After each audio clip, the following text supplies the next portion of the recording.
morning. This is Qtv News. I am Maria Masani, and thanks for joining us. Here are the main local, international, and business news headlines. A parliamentary bill that hopes to increase women's participation in this country's political decision-making has been validated by civil society organizations and partners. Food safety stakeholders have validated the developed procedural manual of the National Codex Contact Point under the Codex Alimentarius Commission. The manual relates to food safety. The mayor of Kanifing, Talib Ahmed Bensouda, has ended his 4-day walking visit to meet his counterpart, the mayor of Freetown, Sierra Leone. Mayor Bensouda says the trip was a success. Also, while in Freetown, the KMC mayor visited Susan Bay, a slum area that was being completely destroyed by fire, leaving 7,000 people homeless. In business, traders have converged on Farfanya for an international trade fair. We also have the foreign exchange rates. In international news, have a roundup of stories from across Africa. Those were our main headlines, now the news in detail. Stay with us.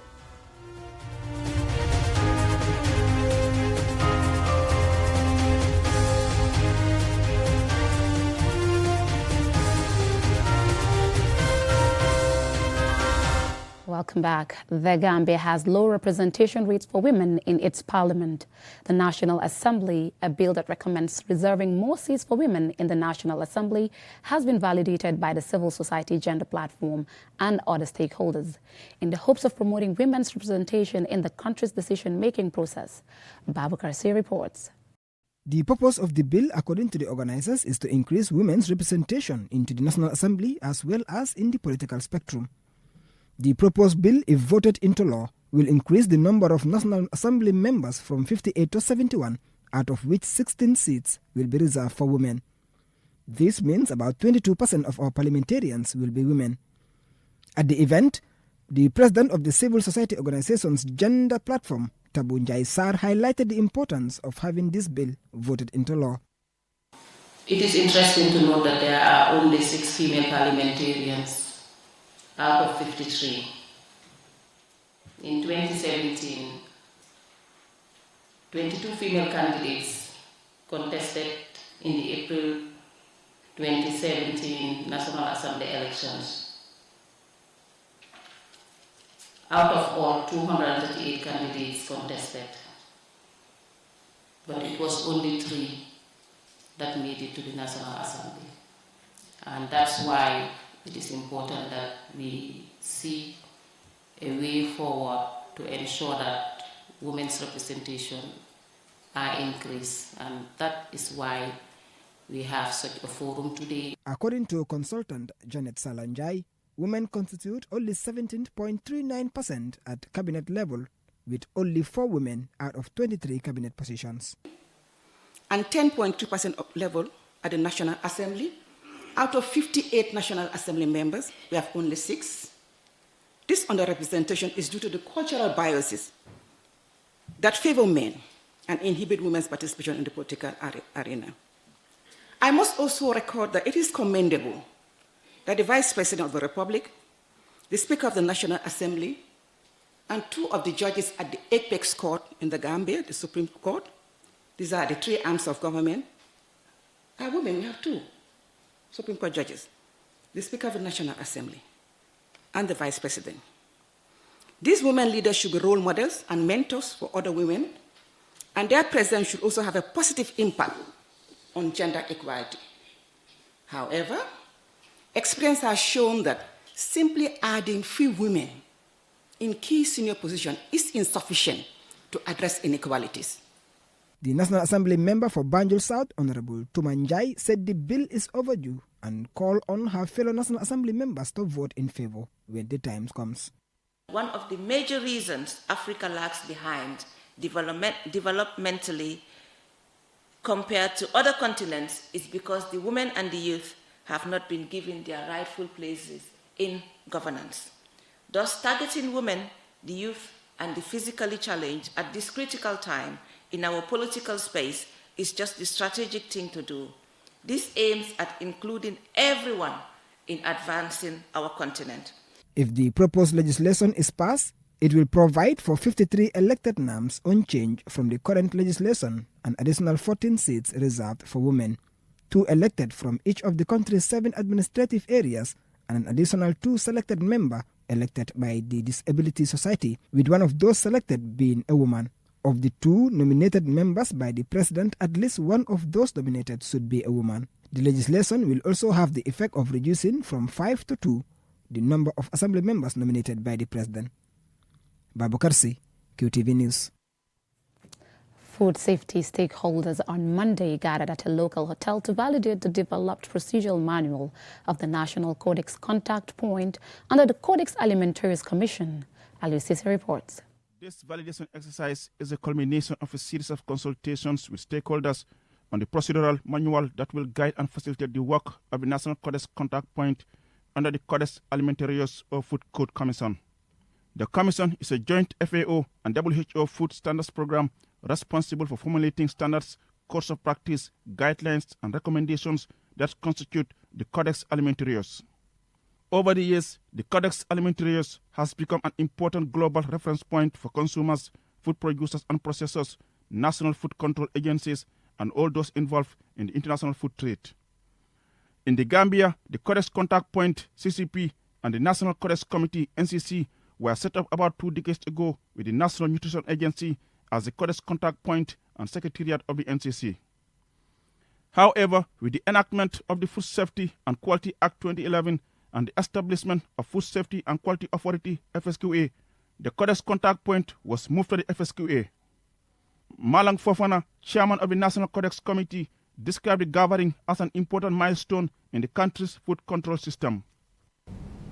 Every country requires the Codex to help them to guide its citizenry and the consumers in general on how to ensure that the food that they consume in their countries is safe and of high quality and standard. The Codex Contact Point acts as the link between the Gambia and the Codex Secretariat in Rome and share with all concerned stakeholders all received documents. The CCP also coordinates and promotes all relevant Codex activities within the Gambia. Dr. Mustafa Sise, Assistant FAO Country Representative, said the development of the manual is timely and appropriate to guide national effort to ensure food safety. I would also like to take this opportunity on behalf of the FAO Country Representative to thank the government of the Gambia, the Food Safety and Quality Authority, the National Nutrition Agency, for making this collaboration possible. This initiative will complement the work of FSQA to avoid foodborne diseases and guarantee safe food for people. Mahmoudou Ba, Director General of FSQA, welcomes the validation of the document, noting there is a need to invest resources in this area. This work is our work, is our mandate, is our function. So we have to lead in this, We really have to lead in this, and we have to show that we are going to lead in this, and effectively for that matter. So that is just to show our readiness to do more and do better. Baidu Diallo, Director of Scientific Affairs, said the manual is developed under the Codex Trust Fund project. Apparently, the high burden of disease in some regions is because of inefficient implementation of food safety management systems. Therefore, training of national food safety experts should remain high on the agenda of the National Food Safety Authority. Reporting for QTV News, I am Aliou Cisse. The mayor of KMC, Talib Ahmed Bensouda, says his one-week trip to Freetown was a success.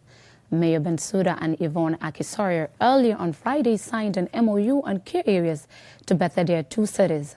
Our reporter Mamadou Gajiga spoke to the Kanifing mayor, and this is his report.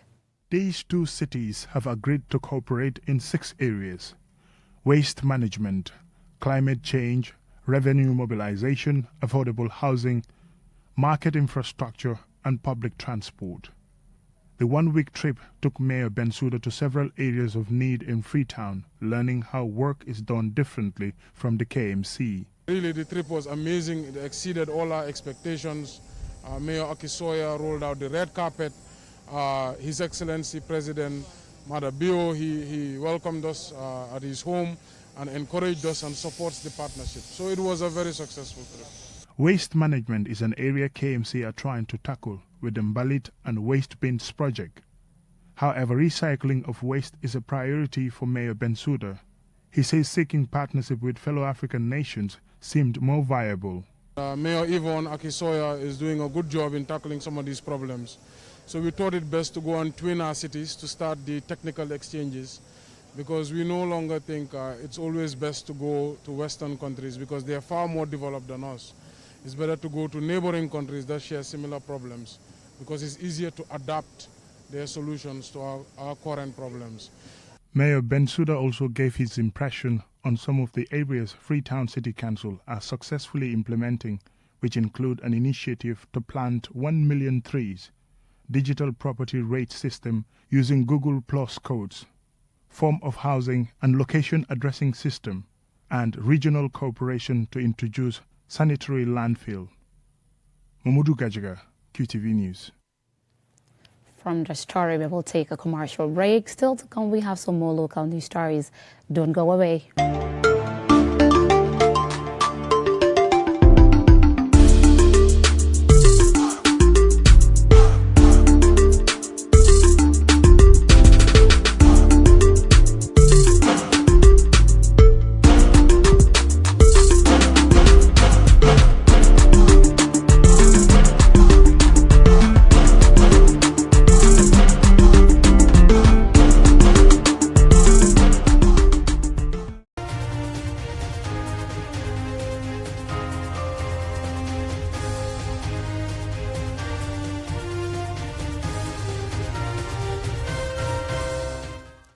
Welcome back. A reminder that you're watching QTV News coming to you live from our studios along the Caraba Avenue. I am Mariama Sane. Victims of the Susan's Bay fire disaster in Freetown reflected on the challenges they face after the March 24th fire, which has rendered thousands homeless. They shared their reactions with QTV during a visit by the KMC Mayor and Freetown City's Council's Mayor. Murugajaga reports. There is still a post-disaster look of the victims' faces, and they look like people who resigned to their fate. After the March 24th fire, which almost destroyed everything, many of the 7,000 people who used to live here are now in temporary makeshift shelters. These tents provide at least a place where they can lay their heads for now. Very disastrous, but thank God we didn't lose any life, but we lost so much property. Thank God for that. We didn't lose any life. My house calmed down. I lost so many properties, and there am I don't have so many clothes to wear again. I'm here clothesless, you know. You see, Nadande, so no able to pull nothing. Oh, tell God thank you. Whole life not left there. Tell God thank you. Relief efforts are ongoing with food distribution to the families of those affected. Food items such as rice and cooking oil have been provided for by the government in partnership with the City Council and other relief agencies. The items that we are distributing now, they are the ones we received from His Excellency, the 1,600 bags of rice and 800 jerrycan of oil and some other items from donor partners. And if you go to the field, you can see Caritas are doing cooking every day for over 5,000 to 6,000 people, giving them breakfast in the morning and lunch in the afternoon hours. But I'm still pleading to ONS for the people that are left out. Susan's Bay is a slum in Freetown where housing and sanitation are very poor. An urgent solution is needed for these families before the rainy season hits, which could mean more disaster for them. Mayor Yvonne Akisoya talks about their plans to find solutions. I will continue to advocate for land use planning and building permits. I keep saying it doesn't mean the problem is going to be solved overnight simply because the councils are in charge. No, we're not saying that. But we believe it's the beginning to solving the problem, because there is no planning.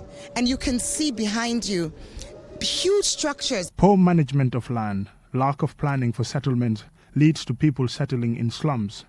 Mayor Bensouda says although there has been disasters like market fires and people settling in floodplain areas back home in the Gambia, they have not been on the scale of Susan's Bay problem. I think what I see here is not something to lose hope over or to be depressed. It's just smarter policies and devolution of powers and giving councils the opportunity to fix some of these problems. Because it's very difficult sometimes for central government to come down at these very local level. And that's why you have local authority. They are closer to the people. I just met the councillor. She's a tough person. And I think if the opportunity was there to better plan their land, just like for us, we could probably tackle the solution much better. Mamudu Kajaga, Qtv News. To ensure children have good verbal communication skills, it is vital to expose them to public speaking activities such as spelling bees. Take Him Transformation Organization held its 7th National Spelling Bee competition for lower basic schools over the weekend. More in this report by Jaina Basonko. Is escalator. ESCALATOR. Correct. Studies have shown that spelling bee schemes help children to know the principles governing word formation. It helps them to understand that words are just not manipulated, but follow a certain structural pattern in their formation. Also, with spelling bees, children are exposed to various classes of words, which help to increase their vocabularies. Tunde Ogondimu, founder CEO TechM Transformation Organization, spoke to us about what pushed him, despite challenges, to reach the 7th edition of the Lower Basic School Spelling Bee competition. And these are the future of tomorrow, and their tomorrow we are looking into start today. And the English language is tool of communication, and if these kids are sound now, when they get upstairs, you will see the best of them. That is why TechM, we put it on our head as a task. To be what? To be accomplished by you people. It can be difficult securing funding for such programs. However, the Central Bank of the Gambia's second governor, Esa A.K. Drame, says the central bank prioritizes capacity building in all aspects, thus the need to support such an endeavor. Being the apex financial institution responsible for managing the funds of the Gambian people, we take capacity building very serious. That is why we associate ourselves with this National Spelling Bee. It is something that cut across the whole country. So we believe that if we support capacity building from the grassroots level, it will filter all the way down to the highest level. Then it will bring quality in terms of our civil service. Aminata Gay of the Anne-Marie Javwe Academy emerged victorious, and she managed a few more words when we spoke to her. I feel so happy and I was impressed.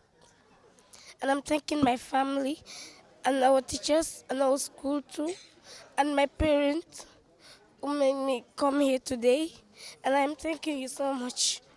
Representatives from the Ministry of Education were also represented at the event. Activities such as spelling bee competition makes children become addicted to public speaking and develops their way of thinking, making them more responsible. Reporting for QTV News, I am Jenna Basonko. Again, we will take a commercial break. Still to come, we have business and international news. Do keep watching.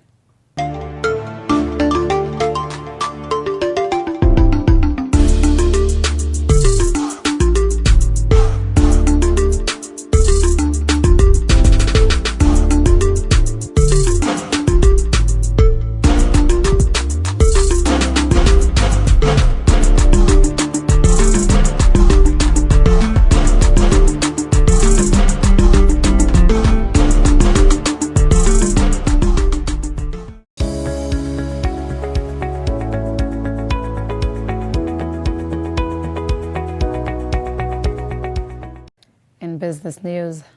Traders from across the West African sub-region are in Farafeni to take part in a 17-day-long international trade fair, which started on Saturday, 27th March. The story by Don Williams is narrated by Lolly M. Kamara. Farafenye, also known as Chaku Bantang, is in the North Bank region and is one of the busiest commercial towns.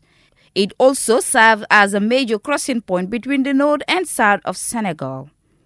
Councillor Papa Tunkara, who is also chairman of the organizing committee, told us about the event. As we all know, Farafenye is a commercial center.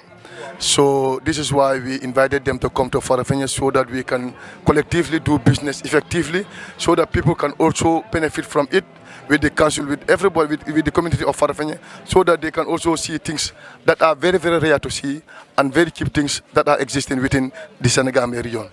Echoing similar sentiments was former councillor Mamadou Lamin Jany. Everybody is quite aware of the economic impact that the COVID pandemic has brought on the African economies. So this is also one way where we can promote this ECOWAS protocol on the free movement of goods and services, and also establishing a common market. A borderless Africa. This is what the ECOWAS protocol is all about. So I believe organizing such activities on the ground is a kind of a first step, to realize that objective. So we are seeing ourselves as people who are coming forward to lend support, to that ECOWAS protocol. Alhaji Mbaye, president and representative of the Senegalese counterpart of the organizers, also spoke about his expectations. Farafenni moom yaakaar naa ne amuñu fi benn jafe-jafe parce que biñ ñëwee ñi fi fekk jàppee nañ ñu comme seen bopp fépp foo xam ne rek autorité yi nekk kilifa ci dëkk bi jàpp nañ. Things have been going very fine for us here in Farafenni. Since our arrival, we felt at home because everyone welcomed us, including the elders and even the authorities. So we felt part of this community. Gambia and Senegal are two countries of the same people. This is a very good initiative. Various traders, including Madam Mama Jakite, a fabric trader from Senegal and a traditional herbalist from Burkina Faso, all expect a successful trade fair. Modu Fau, an experienced trader in gold ornaments, who says he has taken part in similar trade fairs in the Gambia, has this to say. I've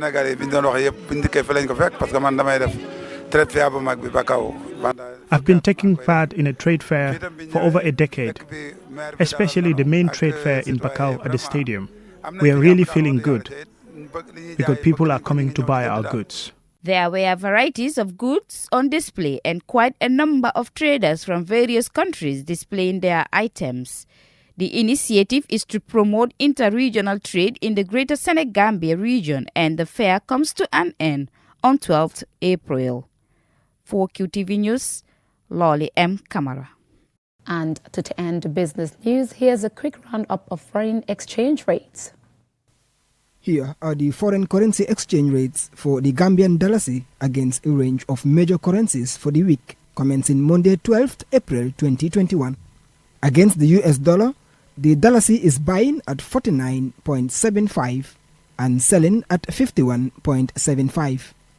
Against the euro, the dalasi is buying at $59 and selling at 61.75. Against the pound sterling, the dalasi is buying at 65.75 and selling at 71.50. Against the CFA, the dalasi is buying at $415 and selling at $460.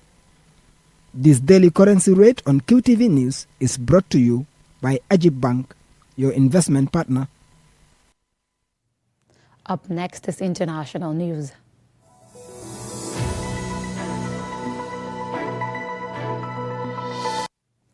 We have two stories as part of the African News Roundup. Over 116,000 Somalis have been displaced by extreme water shortages since October 2020, according to a joint statement issued on Sunday by the UN and Somali authorities.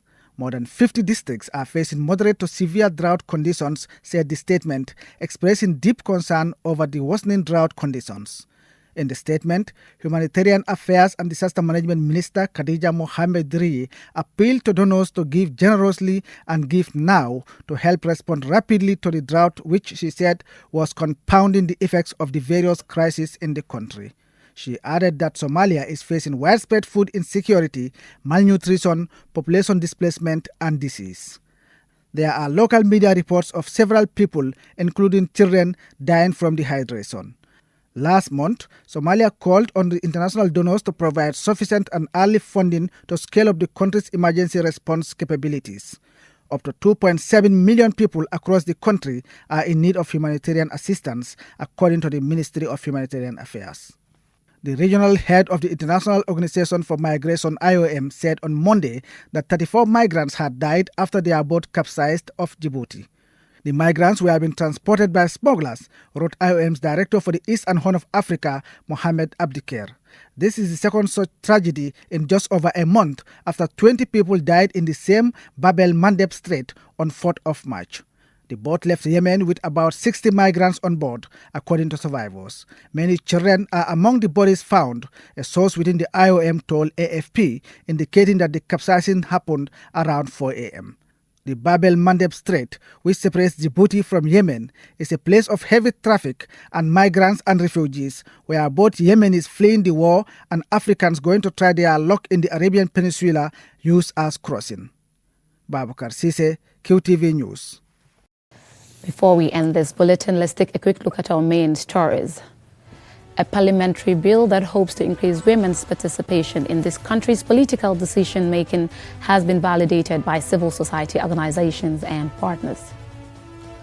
Food safety stakeholders have validated the developed procedural manual of the National Codex Contact Point under the Codex Alimentarius Commission. The manual relates to food safety. The mayor of Kanifing, Talib Ahmed Bensouda, has ended his 4-day walking visit to meet his counterpart, the mayor of Freetown, Sierra Leone. Mayor Bensouda says the trip was a success. Also, while in Freetown, the KMC mayor visited Suzanne's Bay, a slum area that has been completely destroyed by fire, leaving 7,000 people homeless.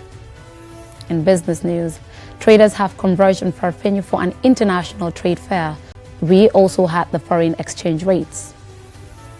In international news, we had a roundup of stories from across Africa. Thanks for watching. Do have a pleasant night.